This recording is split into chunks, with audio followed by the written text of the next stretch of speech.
wa mimma yusaiduka lilwusuli ila najah, na miongoni mwa njia na miongoni mwa sababu ambazo zitakusaidia wewe ufike katika lengo lako, ufike katika kufaulu.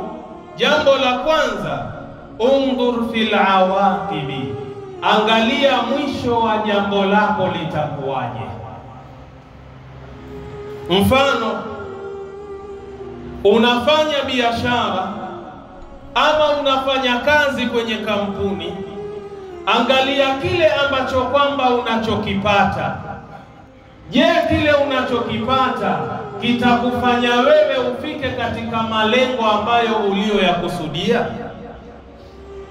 Ile fedha ambayo kwamba unalipwa na kampuni au ile faida ambayo unayoipata kwenye biashara yako unayoifanya, angalia kile kiasi cha fedha na malengo yako ambayo uliyojiwekea katika ulimwengu. Je, mimi nitafika kwenye lengo langu la kuwa mfanyabiashara mkubwa, la kuwa mwekezaji mkubwa? Utakapoangalia hili jambo mwisho wake huenda likawa hivi na lisiwe hivi, basi fahamu ya kwamba hii ni njia mojawapo ya kuweza wewe kufikia yale malengo ambayo unayoyahitajia. faman jabuna an yarhala an baladihi li talabi rizqin au ilmi. Mfano, mtu atakapoamua kufanya uzembe au atakapoamua kufanya ujinga, akakosa kusafiri kutoka kwenye nchi yake au kutoka kwenye mji wake kuenda sehemu nyingine, lengo ni kwenda kutafuta riziki, lengo ni kwenda kutafuta ilmu, lakini kizuizi chake ambacho kinachomzuia mpaka asiende nchi nyingine au asiende mji jirani kwenda kutafuta riziki ama elimu, yara anna min almuhtamali an yusibahu maradun au qad yamutu fi ghurbatihi. Katika mawazo na fikra zake anaona, mimi nikisafiri, nikienda nchi jirani, nikienda mji jirani kwenda kutafuta riziki, kwenda kutafuta maisha, kwenda kutafuta elimu, anaona ya kwamba akienda kule atakwenda kuteseka na maradhi na familia yake haiko karibu na yeye, au atakwenda kufa katika mji ambao ni wa kigeni ama nchi ambayo ni ya kigeni. Lakini hapo na mawazo aliyokuwa nayo mabovu katika akili yake na kichwa chake, minal muakkidi, ana uhakika annahu idha lam yartahil, ya kwamba asipoamua kusafiri kwenda nchi jirani kwenda kutafuta maisha au kwenda ughaibuni kwenda kutafuta maisha, dhaka rizquhu, riziki yake itakuwa ni ya dhiki na ya tabu, au qalla ilmuhu, au elimu yake itakuwa ni chache hajaongeza elimu.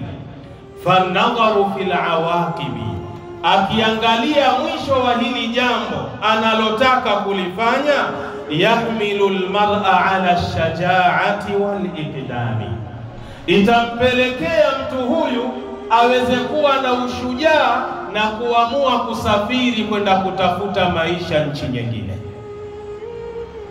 Ndio maana tunasema ya kwamba jambo la kwanza ambalo litakufikisha kwenye malengo yale ambayo umeandaa na kuyachora katika huu ulimwengu, unataka kuyafikia malengo yale, angalia mwisho wa jambo lako litakuwaje. Ukiona ya kwamba mimi kukaa kwenye nchi yangu, mimi kukaa sehemu ambayo niliyozaliwa, nitakuwa masikini, riziki yangu itakuwa ni finyo kwa sababu kazi natafuta sipati, ina maana mimi sina mwelekeo. Nitakapoendelea kuishi mahala hapa, nitakufa masikini, nitakufa nikiwa sina kitu. Basi moja kwa moja akilijua hili, atapata ushujaa na nguvu aamue kuondoka kwenda kutafuta maisha sehemu nyingine, ili asiwe masikini na fukara. Na hili jambo linaumiza watu wengi sana. Mtu ametafuta kazi, amehangaika katika nchi yake, amekwenda kila kampuni, hachukuliwi. Matokeo yake anaamua kukaa. Yeye anasema Mwenyezi Mungu inshallah ataleta bwana. Mwenyezi Mungu ataleta wapi? Wewe unatakiwa ufanye maamuzi ya kiume, uamue kuondoka. Pengine riziki yako haiko hapo. Nenda nchi jirani, nenda ng'ambo, katafute maisha. Uenda kule unakokwenda ukafanikiwa. Usijali ya kwamba mimi kule naenda ni ugenini, nitakapokuwa mgonjwa nani ataniangalia?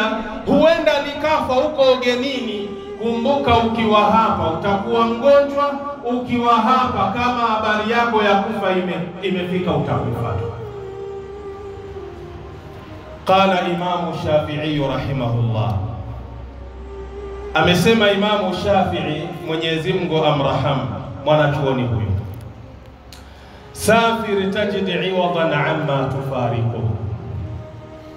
Anasema safiri kwenda kutafuta elimu, safiri nenda kutafuta maisha. Hakika kule unakokwenda utapata nyongeza ya kile ambacho unachokwenda kukitafuta. Usikae katika nchi yako, usikae katika mji uliozaliwa. Amua katafute maisha. Kama hapa maisha hayaja kukalia sawa, ndiyo hapa utapata badala na nyongeza kwa kule kuondoka kwako katika nchi yako, katika mji wako. Wansib fa inna ladhidha al-aishi fi an-nasab. Imamu Shafi'i anasema nenda ukapate tabu, nenda ukapate dhiki. Kwa sababu gani?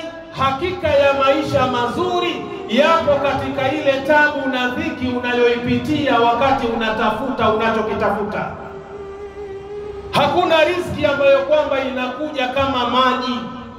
Hakuna riziki ambayo inakuja kirahisi. Amua kwenda kupata dhiki na tabu, kwa sababu maisha mazuri yapo katika ile tabu ambayo unayoipitia. Inni raaitu wuqufa al-ma'i yufsiduhu. Imamu Shafi anasema hakika yangu mimi nimeyaona yale maji yanaposimama huwa yanaharibika. Maji yanapokuwa yapo sehemu moja yamesimama, mara nyingi yale maji huwa yanachafuka. Kunatupwa kila aina ya uchafu katika yale maji. Nyasi, majani, kila aina ya uchafu vitakuwepo katika yale maji. Insala taba wa in lam yajri lam yatib. Lakini maji yale yakiwa yana sifa ya kutembea huwa yanasafishika, yanakuwa safi. Ule uchafu unapelekwa na maji yanajisafisha yenyewe. Lakini maji yale yasipotembea yakiwa yako sehemu moja, maana yake yale maji kila uchafu utakuwa unaingia ndani na yanazidi kuchafuka. Nini maana yake?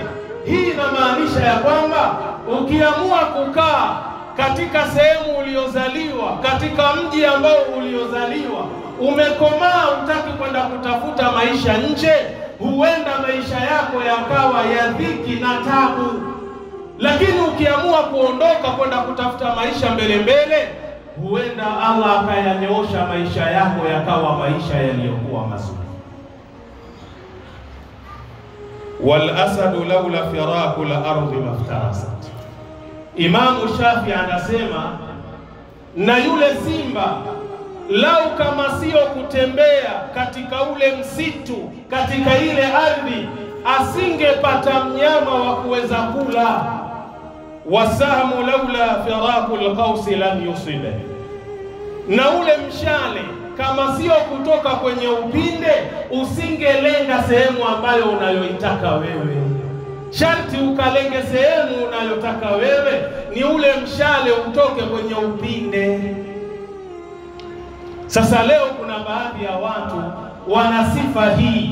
Mtu amekaa maisha tabu, maisha ya dhiki, lakini anakuambia shekhe, hakuna kazi, wacha tumuombe Allah jalla fi'ala, tutapata kazi inshallah. Utapata kazi wapi?